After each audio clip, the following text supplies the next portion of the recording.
Cooking রেসিপিতে সবাইকে শুভেচ্ছা জানাচ্ছি।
সামান্তা, আফিয়া,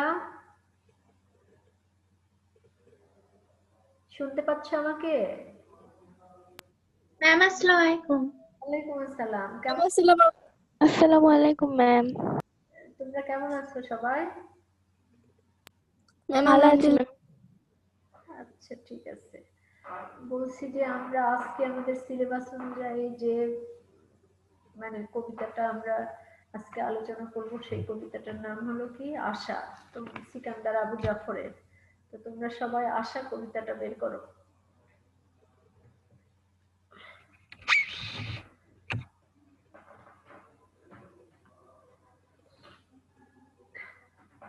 ম্যাম আসসালামু আলাইকুম। ওয়ালাইকুম আসসালাম। কে? সানজিদা শারমিন?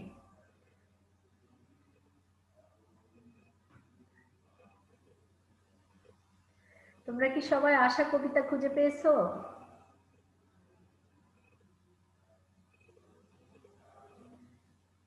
ম্যাম কোন কবিতা?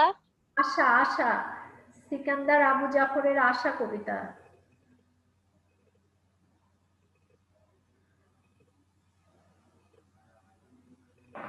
দেখো, সিকান্দার আবু জাফরের এখানে যে তথ্যগুলি আছে আমরা প্রথমত সেটা জেনে নিই যে এই আশা কবিতা কে লিখেছেন? সিকান্দার আবু জাফর।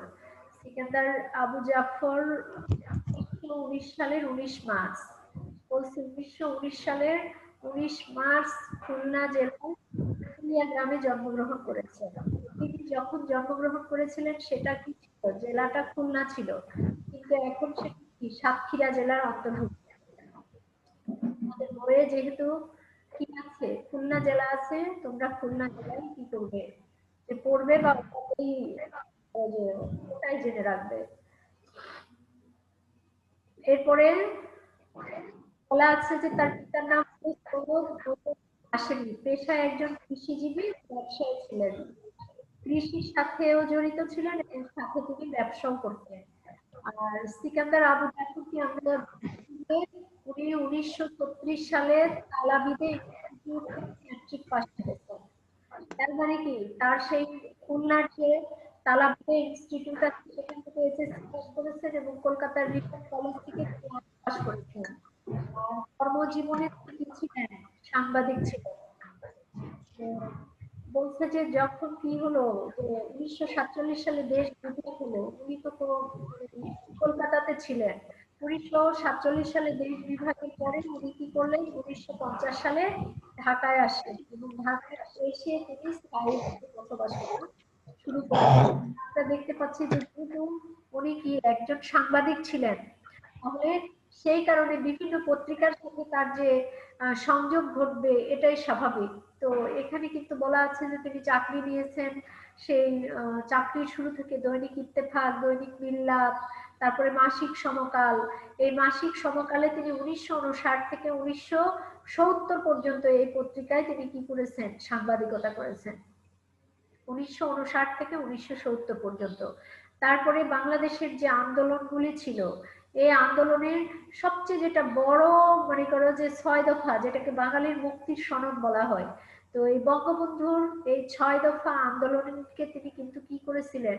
যে সেই বেগবান করার জন্য তিনি এত মনে করো যে তাৎপর্যপূর্ণ ভূমিকা পালন করেছিলেন। তো সেই জন্য স্বাধীনতা আন্দোলনের তাকে একনিষ্ঠ সাংস্কৃতিক কর্মী বলা হয়। তিনি যে গানগুলি লিখেছেন, এই যে এখানে যেমন তোমাদের বলা আছে যে আমাদের সংগ্রাম চলবে চলবে, এই যে গানগুলি, এই গানগুলি কি করতো যে মানুষকে, মানুষের মনের মধ্যে ইন্সপিরেশন যোগাতো এবং তারা কি করতো তাদের আন্দোলনগুলি আরো মনে করো যে জোরদার করার জন্য যখন এই গানগুলি শুনতো এবং সেই উপলক্ষে এই গান যে রচিত হতো, এটা কিন্তু কি করতো মানুষের মনে যেরকম শক্তি সাহস সবকিছুই কিন্তু যোগাতো।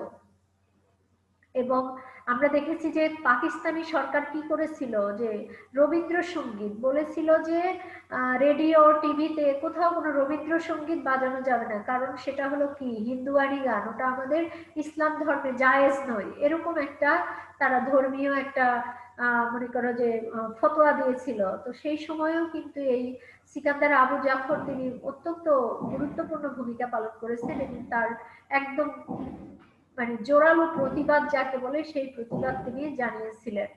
এরপরে তিনি বলা আছে যে তিনি সবসময় তার গণসঙ্গীত বা কবিতায় তিনি সেই মেহনতির মানে মেহনতি মানুষ যারা কি করে কায়িক পরিশ্রম করে তারা দিন যাপন করে, এই সব মানুষের মুক্তির কথা তিনি তার কবিতা বা তার গান বা তিনি যেগুলো এই মানে রচনা করতেন তার মধ্য দিয়ে তিনি কি করেছেন তুলে ধরার চেষ্টা করেছেন। আর এখানে আমরা দেখতে পাচ্ছি যে সিকান্দার আবু জাফরের যে উল্লেখযোগ্য কাব্যগ্রন্থ সেটা হলো প্রসন্ন শহর। প্রসন্ন শহর প্রকাশিত হয় 1965 সালে। এরপরে বলা আছে বৈরী বৃষ্টিতে, বৈরী বৃষ্টিও 65-তে। তারপরে তিমিরান্তিক আছে, তিমিরান্তিক 65-তে। আর এরপরে যেটা আছে সেটা হলো বৃশ্চিক লগ্ন। এই বৃশ্চিক লগ্ন কবিতাটা হলো 1971 সালে প্রকাশিত হয়। আর তোমাদের যে কাব্যগ্রন্থ বা যে গান, এই যে মালব কৌশিক, এটা একদিকে যেরকম কাব্যগ্রন্থ সেরকম কিন্তু এই কবিতাগুলা কি করা হয়েছে গান আকারে। এই যে আমি সেই জগতে হারিয়ে যেতে চাই, এটা কিন্তু একটা কবিতা হলেও কিন্তু এটা একটা কি আমাদের এই কবির কিন্তু গান। তাহলে এটা হলো তোমার হচ্ছে এই বৃশ্চিক সরি মালব কৌশিক প্রকাশিত হয়েছে তোমার 1969 সালে। 1969 সালে। এছাড়া তার আরো একটা বিখ্যাত কাব্যগ্রন্থ ছিল, যে কাব্যগ্রন্থটার নাম হলো বাংলা সার। তার মানে কি যেসব শোষক ছিল তাদেরকে বা যারা পাকিস্তানি ছিল তাদেরকে নিয়ে তিনি কি লিখেছেন, তার আরেকটা কাব্যগ্রন্থ লিখেছেন যেটার নাম হলো বাংলা সার, 2 খণ্ডের বই। আর এই এই যে তার উল্লেখযোগ্য বইগুলি, এগুলো কিন্তু কি করেছে এই দেশের মানুষের মনে কি শক্তি জুগিয়েছে, সাহস জুগিয়েছে, স্বাধীনতা আন্দোলনের জন্য কি করেছে যে মানুষের মনে অনুপ্রেরণা জাগিয়েছে।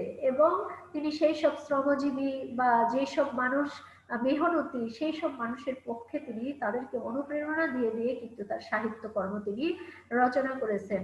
তারপরে তার উপন্যাস আছে, তার উপন্যাসের নাম হলো মাটি আর অশ্রু। তারপরে আরেকটা উপন্যাসের নাম আছে পুরবীর। তারপরে আছে নতুন সকাল। এবং কিশোর উপন্যাসের নাম হলো জয়ের পথে, নবী কাহিনী। তারপরে তার অনুবাদ গ্রন্থ আছে, অনুবাদ গ্রন্থগুলির নাম হলো সেন্ট লুইয়ের সেতু, সেন্ট লুইয়ের সেতু। এবং আরেকটা অনুবাদ গ্রন্থের নাম কি রুবাইয়াতি অমর খৈয়াম, যেটা কিন্তু কাজী নজরুল ইসলামের অনুবাদ গ্রন্থ ছিল। তো তিনি এরকম নাম দিয়ে কিন্তু তিনি সেটাও অনুবাদ করেছেন। এবং আমরা দেখেছি যে তিনি বাংলা একাডেমি পুরস্কার পেয়েছেন, 21 পদক পেয়েছেন মরণোত্তর, যেটা যে তিনি মারা যাওয়ার পরে তাকে কি করা হয়েছিল 21 পদকে ভূষিত করা হয়েছিল। এবং 5ই আগস্ট 1975 সালে সিকান্দার আবু জাফর কি করেছেন মৃত্যুবরণ করেছেন। যে বঙ্গবন্ধু শেখ মুজিবুরকে কি করা হয়েছিল 15ই আগস্ট 1975 সালে তাকে সপরিবারে হত্যা করা হয়েছিল। ঠিক একই বছর এবং একই মাসে কিন্তু কি করেছেন এই সিকান্দার আবু জাফরও মানে মৃত্যুবরণ করেছেন। এবং আমরা মানে তার জীবনী পড়তে গিয়ে দেখেছি যে তিনি কিন্তু কি সিকান্দার আবু জাফর অবশ্যই একটা মুসলিম পরিবারের সন্তান, কিন্তু তিনি যখন কলকাতায় ছিলেন বা এরকম অবস্থায় তিনি কিন্তু একজন কি করেছিলেন হিন্দুকে বিয়ে করেছিলেন, একটা হিন্দু মেয়েকে যার নাম হলো পুষ্প সেন। কিন্তু পরবর্তীতে তাকে কি করা হয়েছিল মুসলিম সম্প্রদায়ের মানে বিয়ে করে নিয়ে আসার পরে তার নাম রাখা হয়েছিল নার্গিস খাতুন। দেখা গেছে যে কাজী নজরুল ইসলামের জীবনেও কিন্তু এরকমই ঘটনা ছিল, এবং পরবর্তীতে আমরা দেখেছি যে তিনি আবার দ্বিতীয়বারও বিয়ে করেছিলেন তার মামাতো বোনকে, যার নাম হলো কাজী রোজি।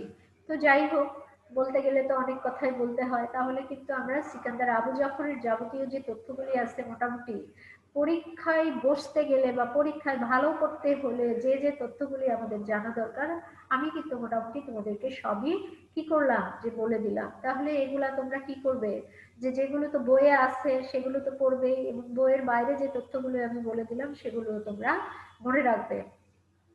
এরপরে আমরা যেটা দেখব সেটা হলো যে আসলে আশা কবিতা আমরা কেন পাঠ করব।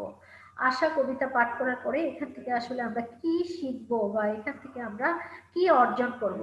প্রথমত যেটা পাবো যে আশা কবিতা পড়ার পরে আমরা কি জীবনের যে সার্থকতা আছে সেই জীবনের সার্থকতা খুঁজে পাওয়ার যে একটা উপায়, সেই উপায়টা সম্পর্কে কিন্তু আমরা এখান থেকে জানতে পারবো বা এখান থেকে আমরা বলতে পারবো বা কারো সামনে ব্যাখ্যা করতে পারবো যে জীবনের সার্থকতা আসলে কোথায় কিভাবে আসে, সেটা খুঁজে পাওয়ার যে একটা উপায় সেটা সম্পর্কে আমরা কি এই কবিতা থেকে জানতে পারবো। এরপরে আরেকটা জিনিস পাবো যে অল্পে তুষ্টি। দেখবা যে আমরা যখন ছোট থাকি তখন কিন্তু খুব অল্প জিনিসে আমরা খুশি হই, যে বাচ্চাকে যদি একটা মিনি দেওয়া হয়, চকলেট দেওয়া হয়, তাহলে সে কত খুশি হয়ে যায়। আস্তে আস্তে যখন তার বয়স বাড়ে তার চাওয়া পাওয়ার গতিটাও বেড়ে যায়। তাহলে তখন যে আমরা এত ছোট একটা জিনিসে মানে সুখী নিজেকে মনে করতাম, তো সেই সুখটা যদি আমরা জীবনের প্রতিটা ক্ষেত্রে যে খুব অল্পে যদি খুশি হই, তো অল্পে তুষ্ট হওয়ার যে একটা চেতনা মানুষের মধ্যে আছে, সেটা কি যে আমরা সেটা সম্পর্কেও জানতে পারবো এই কবিতা পাঠ করার শেষে। তারপরে জীবনের প্রকৃত সুখ আসলে কোথায় লুকায়িত। আমরা সুখের জন্য মনে করো মরীচিকার পিছনে ছুটছি ছুটছি তো ছুটছি, অ্যাকচুয়ালি কি সুখ পাচ্ছি? যত সুখকে আমরা আঁকড়ে ধরতে চাচ্ছি তত দুঃখ আমাদের জীবনে কি হয়ে বড় হয়ে দেখা দিচ্ছে, তাই না, গলা টিপে ধরছে। তাহলে এই যে প্রকৃত সুখ আসলে কোথায় সেই সম্পর্কেও আমরা এখান থেকে ধারণা লাভ করতে পারবো। এছাড়া একটা শান্তিপূর্ণ সমাজ গঠনের যে একটা প্রত্যয় প্রত্যাশা, সেটাও কিন্তু আমরা এই কবিতা পাঠ শেষে ব্যাখ্যা করতে পারবো, বিশ্লেষণ করতে পারবো। এবং পরোপকার, যেটা অন্যের উপকারের মধ্যে আসলে একটা মানুষের জীবনের কি প্রকৃত সুখ নিহিত, যে আমার যা কিছু আছে সেখান থেকে আমি যদি সেটা আমার কায়িক পরিশ্রম হোক, আমার মেধাশ্রম হোক, আমার অর্থনৈতিক মানে উপকার হোক, কিংবা কারো এক সন্ধ্যা খাবার নেই, সেই খাবার কোনো না কোনো ভাবে মানুষকে যে উপকার করার মধ্যে যে একটা আলাদা আনন্দ আছে, একটা সুখ আছে, সেই সুখ সেই সৌন্দর্য সম্পর্কে আমরা ধারণা লাভ করতে পারবো। তাহলে এই কবিতাটা পাঠ করে আমরা কত কি জানতে পারলাম, তাই না? কত কি শিখতে পারবো বলে আমাদের কবি আমাদেরকে কি করেছেন, দেখিয়েছেন। আর সেই কারণেই এই কবিতাটা আমাদের পাঠের অন্তর্ভুক্ত করা হয়েছে। তো দেখো, আমি কবিতার লাইনগুলি পড়ি। কবিতার লাইনগুলি অত্যন্ত সহজ, এমন কঠিন কোনো বিষয় নাই। এখানে বলা আছে যে আমি সেই জগতে হারিয়ে যেতে চাই যেথায় গভীর নিশুত রাতে জীর্ণ বেড়ার ঘরে নির্ভাবনায় মানুষেরা ঘুমিয়ে থাকে ভাই।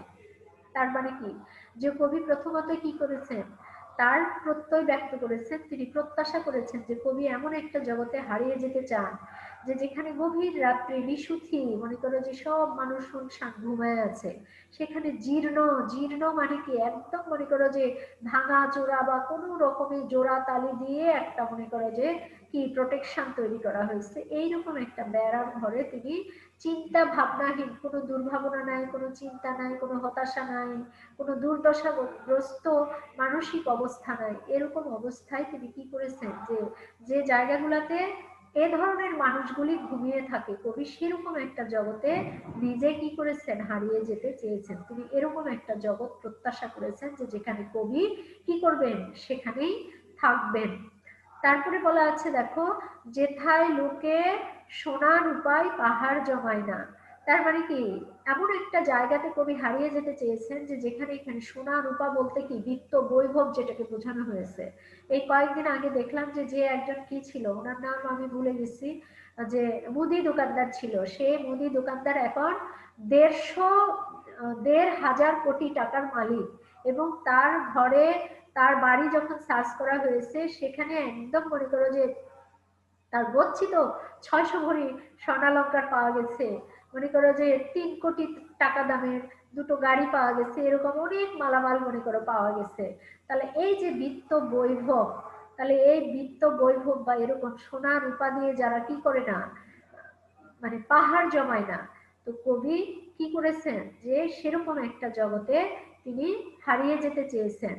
তারপরে বলছে বিত্ত সুখের দুর্ভাবনায় আয়ু কমায় না, মানে কি আমরা সবসময় খালি চাই চাই আর চাই, যা কিছু আছে সেইটুকু দিয়ে আমরা কখনোই কি নই, সুখী নই।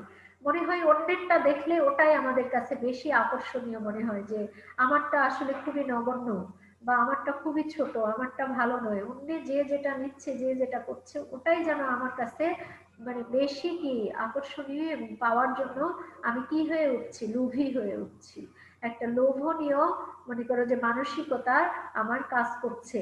তাহলে এখানে বলছে যে আমরা বিত্ত সুখ, তো তাহলে সবাই যদি এইরকম আমরা খালি চাই চাই আর চাই, এই চাইতে গিয়ে আসলে আমরা কি পাবো আর কি পাওয়া উচিত বা আমাদের জীবনের মানে কি, এটা কিন্তু আমরা আসলে কি করি, একদম হারিয়ে ফেলি। এরকম করে করে যখন দুশ্চিন্তার মধ্য দিয়ে মানে ছুটছি ছুটছি ছুটছি, কোনো আরাম নাই, কোনো বিরাম নাই, মানে কি যত পাচ্ছি ততই চাই আমাদের, এতে করে আমরা কি হচ্ছি যে দিন দিন এত আত্মকেন্দ্রিক হয়ে পড়ছি, এত আমাদের মন ছোট হয়ে যাচ্ছে যে মনুষ্যত্ব বোধ বলে আমাদের কোনো কিছুই থাকছে না। এই মনুষ্যত্ব বোধ গুলি আমরা কি করছি, হারিয়ে ফেলছি। তো কবি সেরকম সেই বিত্ত সুখের যে মনে করো যে চিন্তা করতে করতে মানে কোনো ওটা কোনো ভাবনা না, ওটা দুর্ভাবনা, যেটা আসলে আমি হয়তো আমার পাওয়ার কথা না, সেটা পাওয়ার জন্য আমি মরিয়া হয়ে উঠেছি। এতে করে কি হচ্ছে, দুর্দশায় দুশ্চিন্তায় আমি আমার নিজের আয়ু কি করছি, কমায় ফেলছি। এখন দেখবা মানুষ কয়জন বৃদ্ধ হয়ে মারা যাচ্ছে, তার স্বাভাবিক যে মৃত্যু বয়স, মানুষ কি হচ্ছে, হার্ট অ্যাটাক করছে, মানুষ হলো স্ট্রোক করছে, মানুষ মনে করো যে টেনশনে মানসিক রোগী হয়ে যাচ্ছে। এই যে একটা মনে করো যে কি যে একটা অস্থিরতা মানুষের মধ্যে, এরকম করে করে মানুষ কি করছে যে তার বয়সের আগেই সে মৃত্যুবরণ করছে। তো কবি আসলে এগুলো চান না, তিনি এরকম চান যে যেখানে মনুষ্যত্ব বোধ সম্পন্ন মানুষ থাকবে, যেখানে মানুষ অল্পে খুব খুশি হবে, এবং মানুষের জীবনের মানেটা হবে কি যে মূল্যবোধ সম্পন্ন, এবং মানুষ খুব অল্পে যেখানে কি করবে, সুখী সমৃদ্ধশালী জীবন যাপন করবে, খুশি থাকবে, যে খুব ছোট ছোট বিষয়গুলো নিয়ে তারা এতটা খুশি, এরকম একটা জগতে কবি হারিয়ে যেতে চেয়েছেন। এরপরে বলছে যে সারাদিনের পরিশ্রমেও পায় না যারা খুঁজে একটি দিনের আহার্য সঞ্চয়, তবু যাদের মনের কোণে নেই দুরাশা গ্লানি, নেই দীনতা, নেই কোনো সংশয়। তার মানে কি যে আমাদের যারা শ্রমজীবী মানুষ আছে তারা সেই সকালবেলা বেরিয়ে যাচ্ছে, কে কি কাজের সন্ধানে যাচ্ছে, কোনোদিন কাজ পাচ্ছে কোনোদিন পাচ্ছে না, সেই রিক্সাওয়ালা বলো, ভ্যানওয়ালা বলো, কিংবা শ্রমিক যারা যারা হলো তোমার নির্মাণ শ্রমিক, যারাই হোক না কেন, তারা আসলে কি যে ভাবছে যে আজকে আমি আসলে কতটুকু উপার্জন করতে পারবো, পারবো কি পারবো না, কাজ পাবো কি পাবো না, এই যে একটা অনিশ্চয়তা, এই অনিশ্চয়তার মধ্যেও হয়তো তারা সারাদিন ব্যাপী কি করছে, পরিশ্রম করে যখন দিন শেষে ঘরে ফিরছে, তখন তার পরিবারের সদস্য অনুযায়ী তিনি কি করতে পারছে না, তাদের যেসব খাদ্যদ্রব্য প্রয়োজন বা যা কিছু সংসারের প্রয়োজন সেটা নিয়েও হয়তো সে ঘরে ফিরতে পারছে না। যে তাদের কি বলছে যে সারাদিনের সেই আহার্য বা সঞ্চয় তার পক্ষে একদিনে করা সম্ভব হয়ে ওঠেনি, কিন্তু তারপরেও তাদের মনের কোণে কোনো কি নাই, দুরাশা নাই, কোনো হতাশা নাই, কোনো গ্লানি নাই, কোনো দৈন্যতা নাই, কোনো সংশয় নাই। তারা মনে করছে যে সৃষ্টিকর্তা আমার এইটুকুই দিয়েছিল বা এইটুকুতেই সে অত্যন্ত খুশি, যে যা পেয়েছি সেটা নিয়ে আমি আমার পরিবার পরিজন নিয়ে কি করব, যে খেয়ে না খেয়ে দিন যাপন করব। এতেও তাদের মনের মধ্যে কোনো কি নাই, যে হতাশা নাই, যে চাই চাই চাই পাইতেই হবে, এই পাইতে গিয়ে মনে করো যে অন্যায়, মনে করো যে কোনটা করা উচিত কোনটা করা উচিত নয়, এই যে একটা দুশ্চিন্তা, একটা এরকম যে জীবন যাপন। তো কবি বলেছেন যে তিনি এরকম যে যেসব শ্রমজীবী মানুষ সারাদিন কাজ করে তার আহার সঞ্চয় ঠিক মতো কি করতে পারছে না, জোগাড় করতে পারছে না, তারপরেও তাদের কোনো দুরাশা নাই, গ্লানি নাই, হতাশা নাই, কিংবা তাদের মনের মধ্যে কোনো সংশয় নাই, সেই রকম একটা জগৎ কবি কি করেছেন, খুঁজে ফিরেছেন। তিনি সেরকম একটা জগৎ প্রত্যাশা করেছেন এবং নিজে সেখানে তিনি হারিয়ে যেতে চেয়েছেন। এরপরে বলা আছে দেখো, যেথায় মানুষ মানুষের বাসতে পারে ভালো, প্রতিবেশীর আধার ঘরে জ্বালতে পারে আলো।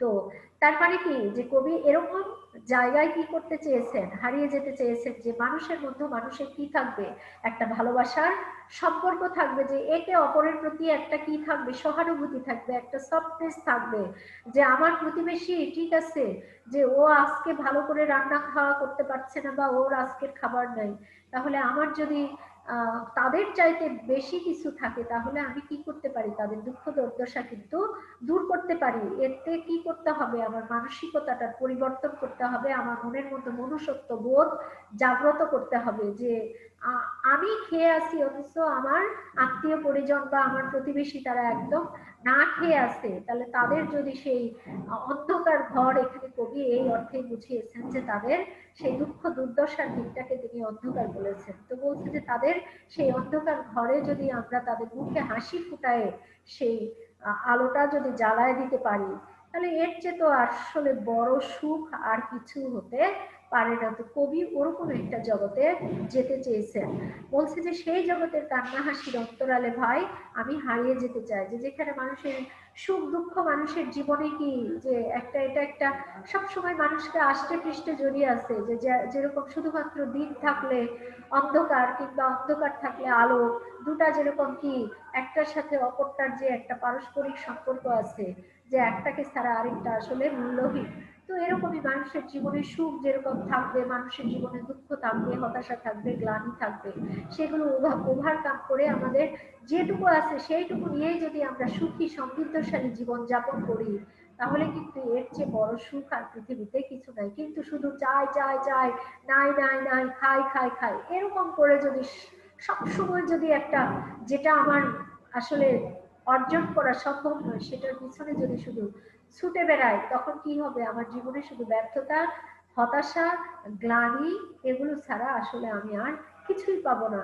তো সেই জন্যই কবি বলেছেন যে অর্থ সম্পদের পিছনে ছুটে ছুটে আসলে জীবনকে নষ্ট করা আসলে অর্থহীন। ছোট ছোট আনন্দে যদি আমরা অবগাহন করি, তাহলে কি হবে, যে যত হতাশা আছে, যত গ্লানি আছে, যত দুরাশা আছে, যত না পাওয়ার বেদনা আছে, সেগুলা কিন্তু আমাদেরকে মোটেও কি করতে পারবে না, গ্রাস করতে পারবে না। সব সময় আমরা কি করব, যে একটা ফুরফুরে একটা, যে ঠিক আছে আমি, এটাই তো মানুষের জীবন, যে সবকিছু আমি পাবো এরকম নাই হতে পারে, যা পেয়েছি সেটা নিয়েই আমি কি সুখী। তো এরকম করে যদি আমরা পজিটিভ চিন্তা করি, তাহলে কিন্তু দুঃখ কখনোই আমাদেরকে কি করতে পারবে না, ছুঁতে পারবে না। আর যদি ওই সুখ খালি আমরা পেতে যাই, যে আমি সুখ চাই সুখ চাই সুখ চাই, এটা কিন্তু ওই সুখ কখনো পাবে না, বরং ওই সুখের বদলে দুঃখটা তোমার গলা চেপে ধরবে। তো এই জন্য কবি বলেছেন যে এরকম একটা জগৎ তিনি প্রত্যাশা করেছেন, যে যেখানে মানুষের মনুষ্যত্ব থাকবে, মানুষের মূল্যবোধ থাকবে, মানুষ একে অপরের সুখে দুঃখে মানুষের পাশে দাঁড়াবে, এবং যেখানে মানুষ শুধুমাত্র অর্থ সম্পদ চায় বা বিত্ত বৈভব এগুলো নিয়ে ব্যস্ত থাকবে না, এবং এগুলোর পিছনে ছুটতে ছুটতে তার জীবনটা ক্ষয় করা আসলে অর্থহীন বলে কবি এখানে ব্যক্ত করেছেন। তিনি বলেছেন ছোট ছোট জিনিসগুলো নিয়েই যদি আমরা সুখী হই, তাহলে কি হবে, আমাদের জীবনটা অনেক সহজ হবে, সরল হবে এবং আনন্দময় হবে। তো এই বলেই কিন্তু কি করেছেন, যে সিকান্দার আবু জাফর তার কবিতা শেষ করেছেন। দেখো পরবর্তী পৃষ্ঠায় তোমাদের যে কি আছে, শব্দার্থ এবং টিকা আছে, ওই কথাগুলি আমি এতক্ষণ ধরে যে কথাগুলি বললাম, যে আমি সেই জগতে হারিয়ে যেতে চাই যেখানে মানুষ কি করে, নির্ভাবনায় ঘুমিয়ে থাকে। তো এখানে বলছে যে কে কিভাবে সুখী হবে, এটা আসলে আমরা কেউ নির্ধারণ, কিসে যে আমাদের সুখ আর কিসে যে আনন্দ, কিসে যে দুঃখ, কিসে যে বেদনা, আসলে এটা আমরা যেন বুঝতেই পারি না। আসলে সুখের সংজ্ঞা কি, এটা কি আমরা কেউ জানি না। তো বলছে মানুষ গতানুগতিক যেভাবে সুখী হয়, কবি সেভাবে সুখী হওয়ার কথা এখানে বলেননি। বলছে সুখের চিন্তায় মানুষের রাতে কি ঘুম হয় না, কিন্তু সুখী মানুষের ঘুমের সমস্যা হয় না। যে আমি সুখের আশায় চিন্তা করতে করতে আমার কি হলো, সারা রাত পার হয়ে গেল, আমার চোখে এক ফোঁটাও ঘুম আসলো না। কিন্তু আমরা যদি কি সত্যিকার অর্থে সুখী হই, তাহলে কি হবে, যে সারা রাতটা আসলে আমার কোন দিক দিয়ে পার হয়ে গেল আমি টেরই পেলাম না, তাই না? যেটাকে শান্তির ঘুম বলা হয়, যেটাকে তৃপ্তির ঘুম বলা হয়। এরপরে বলা আছে যে বিত্ত সুখের দুর্ভাবনায় আয়ু কমায় না।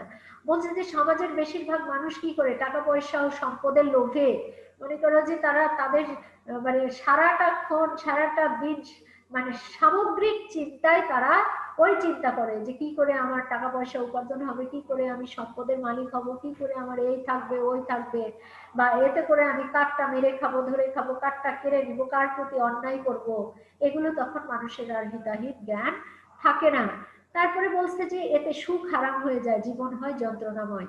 এতে তাদের জীবন দীর্ঘ না হয়ে বিভিন্ন রোগ বালায়ে তারা আক্রান্ত হয়ে মৃত্যুবরণ করে। বলছে বিত্ত সুখের দুর্ভাবনা মানুষকে সুখ তো দেয়ই না, বরং তাদের আয়ু আরো কমিয়ে দেয়। যে আমি টেনশন মানে কি পাওয়ার টেনশন, আমার যা কিছু আছে সেটা কিন্তু আমি ভোগই করছি না, শুধু চাচ্ছি আর চাচ্ছি। এই চাওয়ার টেনশনে পাওয়ার টেনশনে আমার কি হচ্ছে, আমি যা এতদিন উপার্জন করেছি সেটা আমি ভোগই করতে পারলাম না, তার আগে আমাকে কি করতে হলো, এই দুনিয়া ছেড়ে এই সুখ সম্পদের আশা করতে করতে আমাকে চলে যেতে হলো। তো কবি আসলে এরকম কাম্য নয় বলে এখানে উল্লেখ করেছেন এবং তিনি এরকম চানও না। তারপরে বলছে যে যেথায় মানুষ কি করে যে প্রতিবেশীর আধার ঘরে জ্বালতে পারে আলো। বলছে জীবনের সার্থকতা কোথায়, এটা হলো একটা গুরুত্বপূর্ণ প্রশ্ন। কিছু মানুষ আছে যারা অন্যের উপকার ও মঙ্গলের জন্য নিজেদের জীবন কি করে উৎসর্গ করে। মানব প্রেম বা মানুষকে ভালোবাসতে পারার মাঝে জীবনের মহত্ব তারা খোঁজে এবং প্রতিবেশীর দুঃখে এগিয়ে আসে, তাদের দুঃখ কষ্ট দূর করার জন্য, দূর করার মাঝেও এক ধরনের যে তৃপ্তি আছে, আনন্দ আছে, সেটা তারা ভোগ করতে চায়। তাই কবি বলেছেন যে যেখানে মানুষকে ভালোবাসা যায়, প্রতিবেশীর দুঃখ কষ্ট দূর করে আলো জ্বালানো যায়, কবি আসলে সেই রকম একটা জগৎ বা সেই রকম একটা পৃথিবীর প্রত্যাশা করেছেন এবং সেরকম একটা পৃথিবীতে কবি থাকতে চেয়েছেন, বসবাস করতে চেয়েছেন। আর আমরা তো প্রথমেই বলে নিয়েছি যে সিকান্দার আবু জাফরের এই কবিতাটা মালবী কৌশিক কাব্যগ্রন্থ থেকে নেওয়া হয়েছে, যেটাকে একটা গান, এটা একটা গান বলা যায়। আর বলছে যে এই জাগতিক পৃথিবীটা আস্তে আস্তে কি হয়ে যাচ্ছে, অত্যন্ত জটিল হয়ে যাচ্ছে, কঠিন হয়ে যাচ্ছে, মানুষের সরলতা কমে যাচ্ছে, যে আমরা আসলে সহজভাবে কোনো জিনিস এখন যেন দেখতেই ভুলে গেছি, বুঝতেই ভুলে গেছি, সবকিছুতেই আমরা একটা কি সন্দিগ্ধ মানসিকতা পোষণ করি। বলছে যে এই জন্য কি হয়েছে যে মানুষ আস্তে আস্তে কি হয়ে যাচ্ছে, আত্মকেন্দ্রিক হয়ে যাচ্ছে, মানুষের সঙ্গে মানুষের ব্যবধান বাড়ছে, ফারাক বাড়ছে, মানুষের মধ্যে কি উঁচু নিচু ধনী দরিদ্রের যে ভেদাভেদ আছে সেটা অত্যন্ত প্রকট হয়ে দেখা দিচ্ছে। কারো মনে কোনো শান্তি নাই, ওই যে মানে বিত্ত সুখ এগুলা কি করে অর্জন করবে সেই চিন্তা, এটা তো চিন্তা বলা যায় না, এটা আসলে বদ চিন্তা বলা যায়, খারাপ চিন্তা বলা যায়। তো এই যে এগুলার পিছনে ছুটতে ছুটতে মানুষ কি হয়ে যাচ্ছে, যে তার আসলে জীবনের মানে কি সেটা খুঁজে পাচ্ছে না, জীবনের সার্থকতা কি সেটা তারা বুঝতেই পারছে না, বরং বয়সের আগে তারা কি হয়ে যাচ্ছে, মারা যাচ্ছে। তো কবি আসলে বলেছেন যে যেসব মানুষ কি সত্যিকার অর্থে মনুষ্যত্বের অধিকারী, যেসব মানুষ দরিদ্রকে ভালোবাসতে পারে, ক্লিষ্ট মানুষের পাশে দাঁড়াইতে পারে, সেই সব মনুষ্যত্ব বোধ সম্পন্ন মানুষ আসলে মানুষের সান্নিধ্য পেতে চেয়েছেন কবি, এবং তিনি সেই সব মানুষদেরকেই সত্যিকারের মানুষ বলে তিনি এখানে আখ্যায়িত করেছেন, যারা অল্পে তুষ্ট থাকে, যাদের মধ্যে মনুষ্যত্ব বোধ আছে, যারা হতাশা নাই, যাদের মধ্যে গ্লানি নাই, যে অন্যের কি করে না, অন্যায় করে না, অপকার করে না, বরং যে কোনো মূল্যে কারো উপকার করতে যেসব মানুষ তৎপর হয়, কবি সেই সব মানুষদেরকেই কি করেছেন, যে সত্যিকার অর্থে মানুষ বলে এই কবিতার মধ্য দিয়ে আখ্যায়িত করেছেন। তোমরা কি আমার কথা বুঝতে পেরেছো? জি ম্যাম। কোনো সমস্যা আছে কোথাও, যে ম্যাম এই জায়গাটায় আমার সমস্যা আছে?